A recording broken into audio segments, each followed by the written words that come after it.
오늘은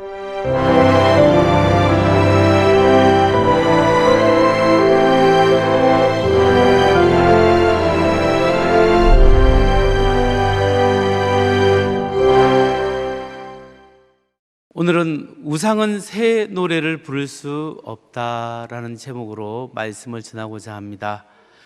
여러분, 출애굽기 20장 3절에 보면 하나님이 이렇게 말씀합니다. 너는 나 외에 다른 신들을 내게 두지 말라. 10계명 중에 제1계명이 나 외에 다른 신들, 우상을 섬기지 말라고 말씀을 합니다. 근데 이런 말씀은 구약뿐만 아니라 신약에서도 강조하고 있습니다. 사도 바울은 고린도전서 10장 14절을 통해서 이렇게 말씀합니다. 그런즉 내 사랑하는 자들아, 우상 숭배하는 일을 피하라. 우상 숭배를 피하라고 말씀하고, 요한일서 5장 21절에는 자녀들아 너희 자신을 지켜 우상에게서 멀리하라. 이런 말씀을 통해서 볼 때 우상 숭배는 구약이나 신약이나 일관성 있게 우리에게 우상을 섬기지 말라라고 말씀하고 오직 하나님만 섬기라 이렇게 말씀합니다. 그러면 이런 말씀이 구약이나 신약에 강조되고 있다면 오늘날 현대인들은 어떨까요? 우리 현대인들은 우상을 섬기고 있을까요? 우리 현대인에게 우상을 섬긴다는 것이 과연 무슨 의미겠습니까? 또한 우상을 섬기는 것과 하나님을 섬기는 것, 그것의 차이점은 과연 무엇이겠습니까? 오늘 이 질문에 대한 대답을 우리는 이사야 41장과 42장을 통해서 살펴보도록 하겠습니다. 여러분, 오늘 첫 번째 살펴볼 것은 오늘 본문에서 이사야 선지자가 오늘 이 본문을 통해서 우리에게 강력히 도전하고 있는 첫 번째 메시지가 무엇일까요? 그 첫째, 그것은 우상은 헛된 것이며 망상이다라는 사실을 우리에게 강조하고 있습니다. 우상을 섬기는 것은 아무 쓸데없는 굉장히 헛된 일이다라고 말씀하고 있는 거예요.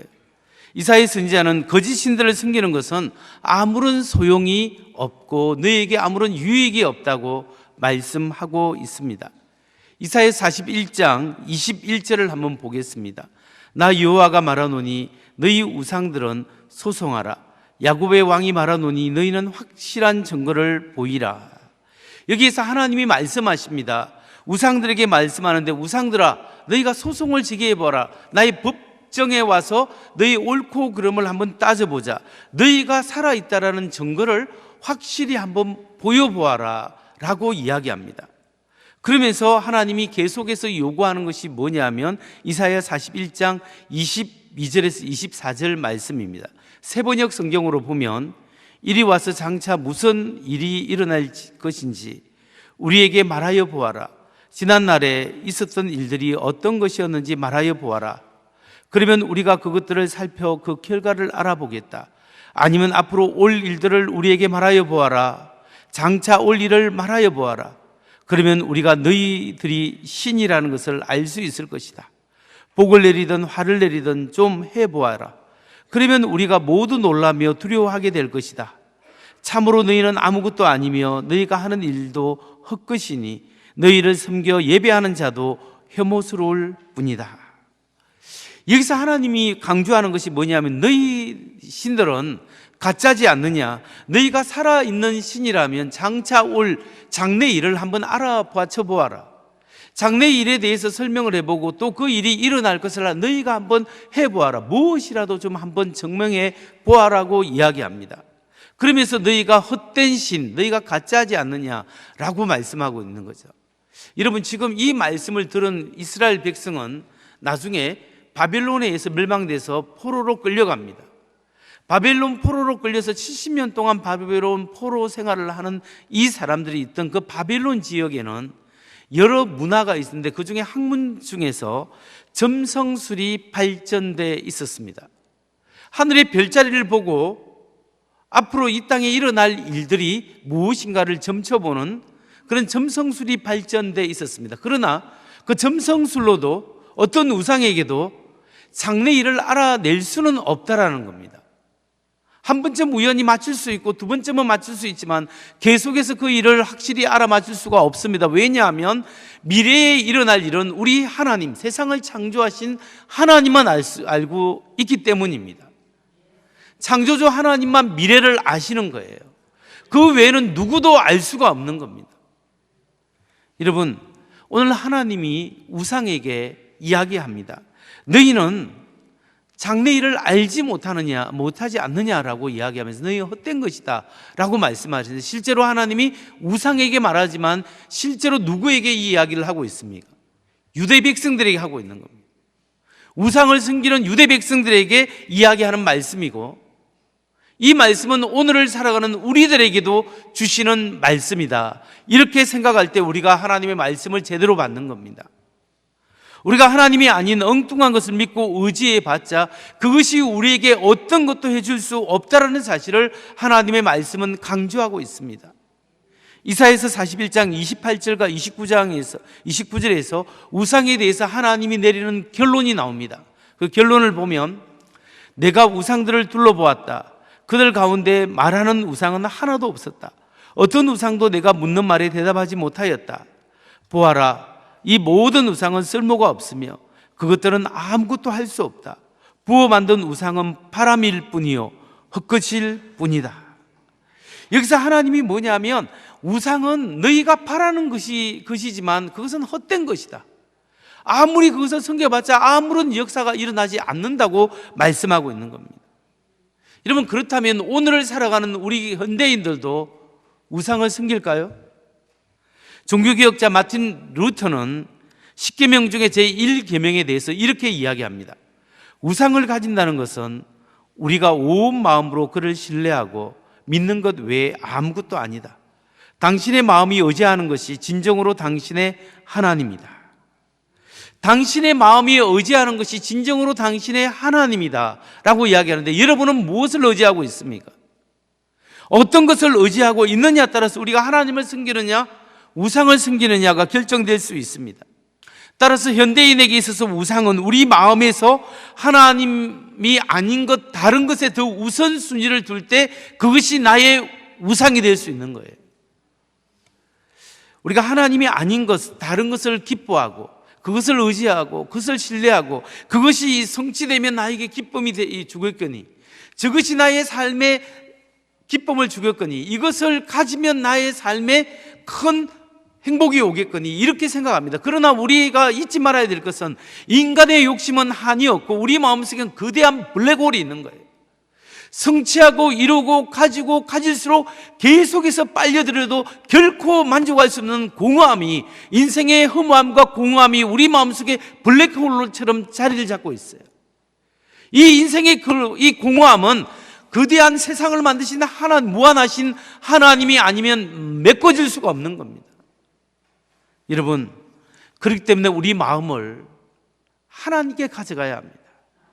하나님이 우리 안에 거하시고 우리가 하나님 안에 거할 때 하나님이 우리에게 참된 만족을 주시고 생수의 강이 우리 안에서부터, 내면으로부터 흘러넘치는 밖에서로부터 채워지고, 무엇을 가지고 무엇을 성취해서 얻어지는 것이 아니라 내 안에서 하나님이 주시는 기쁨과 은혜와 은총과 삶의 목적이 내 안에서부터 변화가 일어나야 되는 거예요.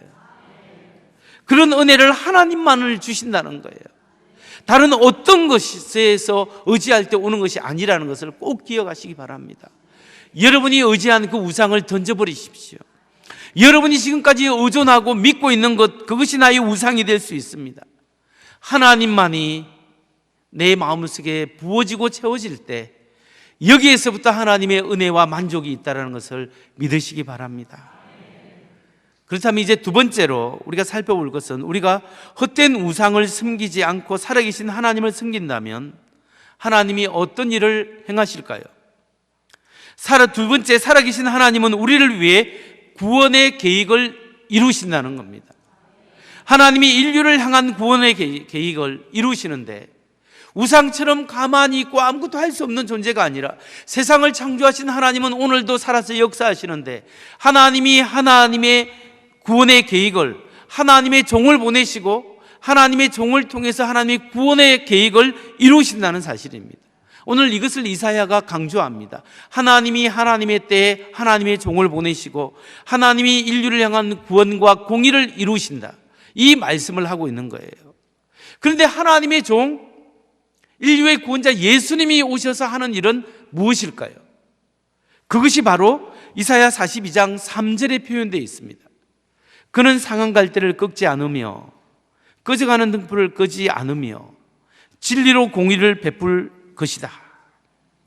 예수님이 오셔서는 상한 갈대도 꺾지 않고 꺼져가는 갈대도 하나님, 꺼져가는 등불도 하나님이 끄지 않고 살리는 일을 하시는 거예요. 가장 연약한 사람을 살리고 생명을 주시고 소망을 주시고 용기를 주시고 죽은 사람을 살리고 그 심령에 희망을 주셔서 새롭게 하시고 통치하시고 싸매어 주시게 하는 분이 바로 누구냐면 예수님이시고 예수님이 하시는 일이라는 것을. 여러분, 이렇게 긍휼이 많으신 하나님이 예수님을 통해서, 예수님이 또 이 세상에 오셔서 하시는 구체적인 일이 무엇일까요? 예수님이 하시는 구체적인 일이 무엇인가가 바로 이사야 42장 4절에 나와 있습니다. 그는 세하지 않으며 낙담하지 않으며 끝내 세상에 공의를 세울 것이니 먼 나라에서도 그의 가르침을 받기를 간절히 기다릴 것이다. 여기서 하나님의 종이 와서 하는 것이 뭐냐면 세상에 끝내 공의를 세우실 것이다. 하나님이 하는 일은 공의를 세우는 것입니다. 이사야 42장 1절에서 4절 사이에 공의를 세운다는, 공의라는 단어가 3번 나옵니다. 근데 공의가 뭐냐면 옳은 일을 행한다 라는 뜻이고 법적이고 심판과 재판을 뜻합니다. 그러니까 하나님의 아들이 오셔서 세상에 대한 하나님의 계획이 있는데 그 계획이 뭐냐면 구원의 계획이라는 거예요. 하나님은 세상을 없애버리고 멸망시키고 군림하고 이런 일을 하는 것이 아니라 세상을 살리고 세상을 구원하는 일을 해요. 세상을 다스리는 왕은 이 세상에 와서 파괴하고 침략하고 군림하고 다스리는 일을 하지만 하나님의 종으로 오시는 예수 그리스도는 이 세상에 오셔서 상한 갈대도 꺾지 않으시고 꺼져가는 등불도 희망도 살리시고 생명도 살리시고 우리 모든 죄인들을 하나님 앞으로 이끌어가는 구원 계획을 이루시는 분이 우리 하나님이십니다. 이사야 42장 1절 말씀을 다시 한번 볼까요? 같이 한번, 이게 중요한 말씀인데 같이 한번 읽어보겠습니다. 시작. 나의 종을 보아라. 그는 내가 붙들어주는 사람이다. 내가 택한 사람, 내가 마음으로 기뻐하는 사람이다. 내가 그에게 나의 영을 주었으니 그가 뭇 민족에게 공의를 베풀 것이다. 여기 보면 이 말씀, 나의 종, 이게 누구에 대해서 하는 이야기예요? 예수님에 대해서 이야기하는 거예요. 하나님이 하나님의 종, 하나님의 아들이신데 종으로 섬기기 위해서 이 세상에 죄를 용서하기 위해서 죽어주기 위해서 오신 겁니다. 그래서 마태복음에서는 예수님을 왕으로 이야기했고, 마태복음 주제가, 마가복음에서는 예수님을 누구로 이야기하고 있습니까? 종으로서 오신 예수를 이야기하는 거예요. 하나님이시고 하나님이신 그분이 인간을 위하여 죽어주기 위해서 종으로 오신 분이에요. 그래서 이 메시지, 지금 이사야 42장 1절의 말씀은 온전히 예수님에게만 적용되는 말씀이에요. 그런데 예수님이 십자가에 죽고 부활하심으로 우리를 향한 구원을 이루셨습니다. 완성하신 예수님이 이제 하나님 우편에서 무엇을 보내주셨어요? 예수의 영, 성령을 우리에게 보내주셔서 하나님의 구원의 계획을 누구를 통해서 이제 이루십니까? 교회, 예수 믿는 사람들을 통해서 하나님의 구원의 계획을 이루어가고 계십니다. 그러니까 이제 이 하나님의 구원의 계획은 구체적으로 누구를 통해서, 예수 믿는 예수의 제자인 여러분과 저를 통해서 하나님의 구원의 계획을 이루신다는 거죠. 그런 의미에서 이 말씀, 이사야 41장 2장 1절 말씀은 예수님에게 주신 말씀인데 오늘날로 치면 오늘날 우리에게도 주신 말씀이다, 이렇게 믿어져야 합니다. 그런 의미에서 이 말씀을 한번 보십시오. 나의 종을 보아라. 예수님이 아니라 이제는 우리입니다. 우리가 하나님의 종을 보아라. 그는 내가 붙들어주는 사람이다. 그가 아니라 너희는 내가 붙들어주는 사람이다. 내가 택한 사람, 그 사람이 너희다. 내가 마음으로 기뻐하는 사람이다. 누구냐? 너희가 내가 마음으로 기뻐하는 사람이다. 내가 그에게, 아니 내가 너에게 나의 영을 주었다, 성령을 주었으니 너희가 뭇 민족, 세상 민족에게 공의를 베풀 것이다. 세상 민족에게 하나님의 구원 계획을 이룰 것이다. 이 말씀으로 나에게 받아들여야 한다는 거예요. 여러분, 이 말씀을 나에게 적용시킬 때 내가 누구인가? 나는 하나님이 택한 백성입니다. 나는 하나님이 기뻐하는 사람입니다. 나는 하나님의 구원의 계획을 이룰 수 있는 중요한 사람입니다. 나는 나의 삶을 통하여 하나님께 영광을 돌릴 사람입니다. 이렇게 믿어져야 우리는 하나님 앞에 놀라운 삶을 살 수 있는 거예요. 여러분, 여러분이 지금까지 의지하고 있는 그 우상은 무엇입니까? 내가 무엇을 의지하고 왔는가? 그 우상을 여러분 던져버리십시오. 하나님만을 의지하십시오. 그리고 여러분이 누구인가를 생각하십시오. 나는 세상의 종도 아니고 나는 자유인이지만 하나님이 종이다. 하나님이 나를 보내셨고 하나님이 나를 붙잡고 있고 하나님이 기뻐하는 사람이고 나는 하나님의 계획을 이루는 사람이다. 이 믿음이 여러분에게 있기를 주의 이름으로 축원합니다. 이제 세 번째로, 우리가 이렇게 나는 하나님이 붙드는 사람이고 하나님이 기뻐하는 사람이고 하나님의 계획을 이루는 선택받은 사람이라는 분명한 고백을 가지고 나의 우상을 던져버리고 하나님 앞에 나아간다면 하나님께서 주시는 복은 무엇이겠습니까? 하나님이 내게 주시는 축복은 무엇일까요? 세 번째, 그것은 우상을 던지고 하나님의 계획을 붙잡고 사는 사람에게 새 노래를 부를 수 있는 축복을 주시는 겁니다. 새로운 노래로 하나님을 찬양할 수 있는 축복을 주십니다. 이사야 42장 10절에서 12절을 한번 보십시오. 새 노래로 주님을 찬송하여라. 땅끝에서부터 그를 찬송하여라. 항해하는 사람들아, 바닷속에 사는 피조물들아, 섬들아, 거기에 사는 주민들아, 강야와 거기에 있는 성읍들아, 게달 사람들이 사는 부락들아, 소리를 높여라. 셀라의 주민들아, 기쁜 노래를 불러라. 산 꼭대기에서 크게 외쳐라. 주님께 영광을 돌리라. 주님을 찬양하는 소리가 스메스까지 울려 퍼지게 하여라. 이사야 선지자는 우상을 던져버리고 하나님만을 의지하고 하나님께 찬양하는 특권을 하나님의 사람들에게 주었다고 이야기합니다. 그 특권이 뭐냐면 새 노래로 찬양하게 하는 거예요. 여러분, 새 노래가 무슨 노래예요? 구원의 노래예요.